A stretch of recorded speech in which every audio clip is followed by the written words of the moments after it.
Unfortunately, the khadi has become a politician's dress, right? So you have to give an explanation why I am wearing khadi. Okay, so that is the state of the country today. So I've been given a very difficult task, not to talk after Sri Ram Iyer, and also to talk, before Kurumurthy, right? So I'm getting sandwiched between the two speakers, and I'll try to do my best. Nearly 20 years ago, one lady came to Sevalaya. She brought a 7-year-old boy with her.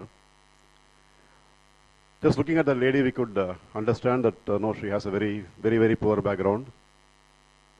Her sari was torn and it was all dirty everywhere, and the child was almost crying. So the scene was very pathetic. And then when this lady came to us, she said she lost her husband just a week ago. And the main breadwinner for the family is gone. 3 sons are there. She has to take care of all these 3 sons. And she's the one who is selling peanuts on the Tirunelveli railway station. So both her and her husband were carrying a peanut basket. And then they were jumping from train to train and selling peanuts. So that kind of family.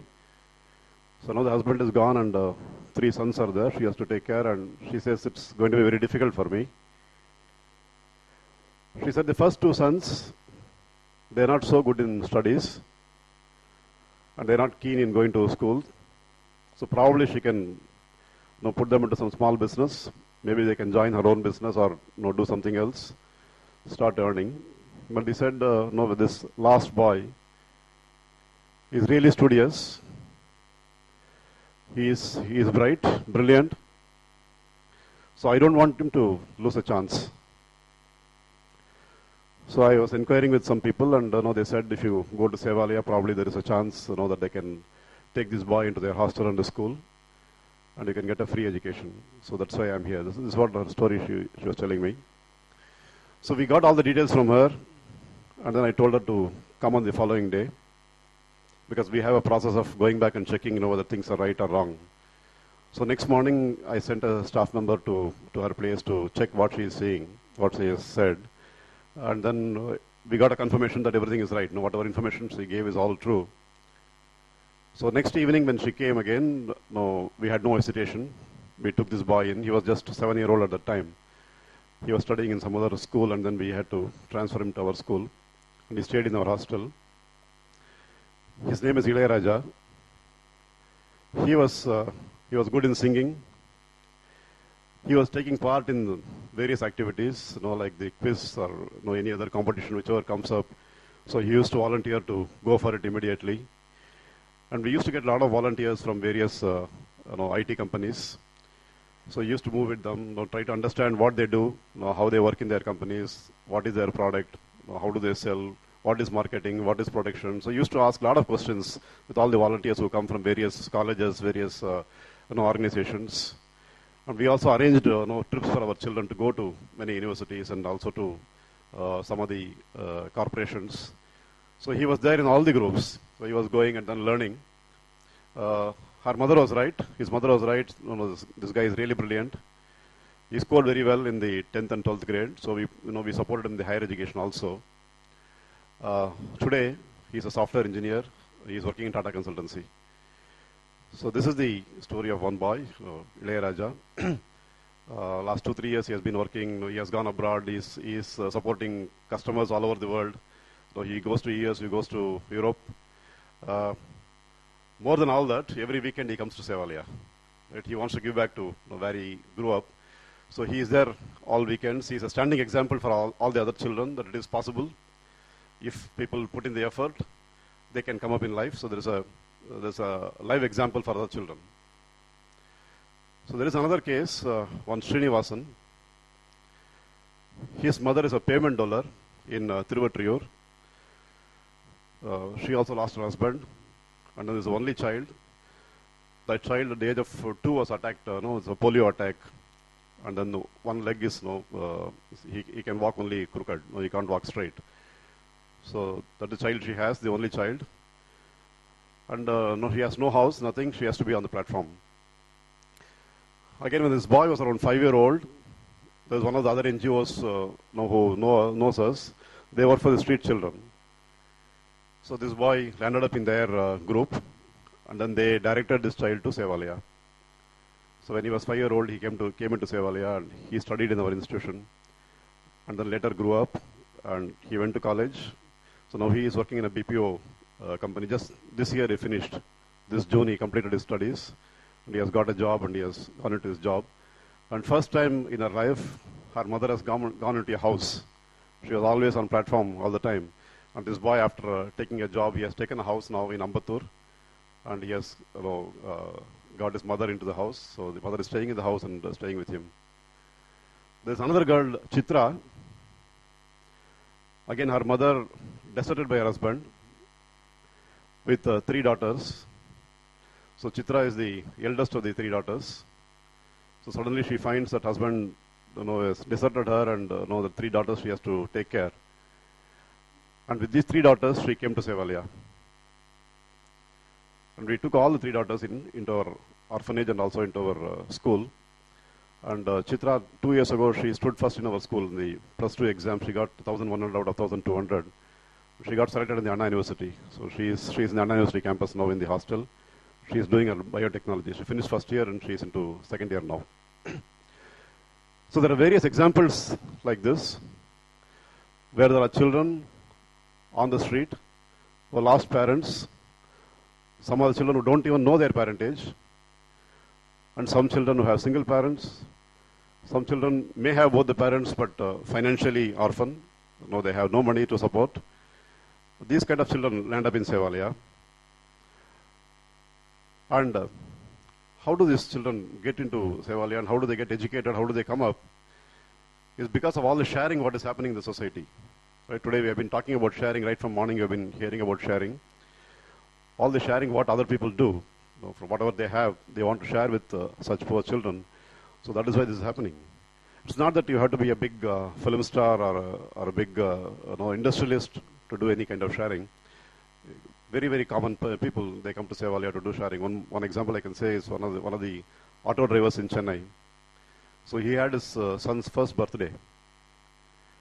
And they had a discussion in their house. His wife and his mother, they were insisting that as per their family tradition, they have to go to Tirupati.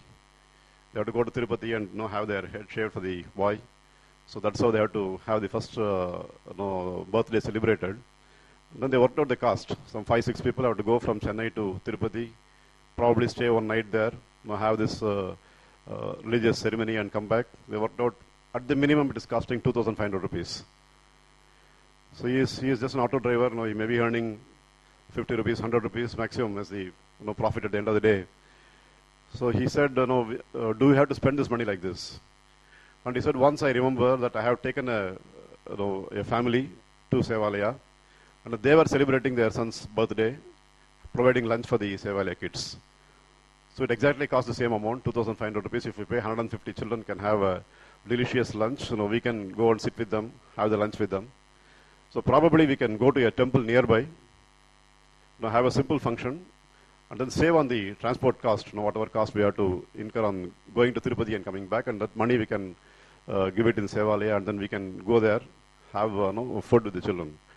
So these kind of people, a lot of people come to Sevalaya, and this is the kind of sharing what we have been experiencing in the last 22 years.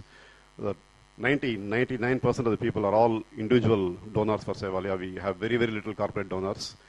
These kind of people, they come in, donate, and then with that support, we are able to get all these children into education. We are running a school where there are 1,300 children, like the examples I gave you. These are the kind of children who study there. We don't charge any fees. It's a completely free school. We provide them uniforms, books, notebooks, everything. We don't get any government grant. Out of these 1,300 children, there are 150 who are homeless children who stay on the campus. We also have an old age home. There are 60 people in the old age home, the destitute old people. So again, it's also a free, we don't charge anything for the old age home also. We have a medical center, there's a library, there's a Goshala. It's different from dairy farming. We are not doing dairy farming, we are doing Goshala. So majority of the cows are dry cows. So it's a kind of service what we want to do to the animals, and we want to teach these values to our children when they grow up in the school. You know, we want to teach them that they have to support old people, they have to support animals. So these kind of values we want to teach them when they are there on the campus. So how did I get into this? How did I get these ideas? I just want to give you some background. When I was 11-year-old, when I was a student, just doing 7th standard, I had a friend. His name is Ratnam. So he used to live next in the next street. So I used to go every evening. Either I will go to his house or he will come to my house. So we used to be playing. My friend's father was a writer. He used to write short stories. He was not popular at all. Whatever he wrote came back to him. It never got published. But he used to have a lot of books in his house. So one day when I went to his house, there was one book which really attracted my attention because of on the cover, the picture of Bharadiyar was there. So it was the poetry of Bharadiyar Kavidegal. That book was there. So I asked my friend's father, so can I take this book? I want to read this book because there's some attraction in the cover, so I want to go and look at what is there inside. And then he said, a lot of people borrow books and nothing comes back. Right? So I lost a lot of books. So don't ask me. I'm not going to give the book. So a lot of negotiations with him. Finally, we agreed that I will keep it only for one day. So within 24 hours, I have to come back and return the book. So on that condition, I took the book from him and then came home. The next day was a school holiday. So I thought it's a holiday, so I can read, very easily I can read the book. That was the impression I had initially. But there are two problems. One is the holiday was because of Saraswati Puja. That's why the school was closed on the following day. And I had a grandpa at my home. He's a very, very religious person. So the puja has to be done very properly. We normally say Saraswati Puja, you cannot read, right? You should not read. It's because all your books will be there in puja. There will be nothing available for you to read. So that is the reason we say we cannot read on Saraswati Puja day. So he said, give all the books. Whatever books you have, bring everything. It has to be kept for puja. Then I thought, if I give it, it's going to come back one day later only, from the puja. 24 hours will be over. I have to just go and return the book without reading it. I just hid this book from my grandfather and gave him all the other books, all the school books. I gave it to him. So let it go to Saraswati, right? So this one book I can keep and I can read this. And later when I started reading it, I saw it's all more than 400 pages, all poetry. So at the age of 11, it's impossible for somebody to read 400 pages of poetry and understand in one day. It's not going to happen. Then I decided probably I will not do it cover to cover. I'll just open. Whatever page comes, I'll just open, and then whatever is there, probably read that. Just opened, and then it was starting from the middle of a poetry. The previous page, the poetry had already started, and I opened from the left-hand top corner, the middle of the poem started, and it was almost describing what my grandfather is doing. So my grandfather has put a Saraswati's photo, and he has kept all the books. So he is putting the flowers and kumkum and whatever. So puja is going on, and Bharati is describing all that. Mandirattai munumunu ஏட்டை வரிசையாக அடுக்கி சந்தனத்தை மதரையிடுவோர் சாத்திரம் இவள் பூசனை அன்றாம். So it says this is not puja. This is not the Saraswati puja. And then there is a confusion. Who is right? My grandfather is right or my Bharadiyar is right? So what is this? He is doing something and then there is a description which says this is all wrong. This is not a puja. Then we know Bharadiyar is not from the group which says there is no God. Right? He is a person who has written so much about so many gods. And then if he says that something is not a puja, then there must be something else. He must be giving some other alternative.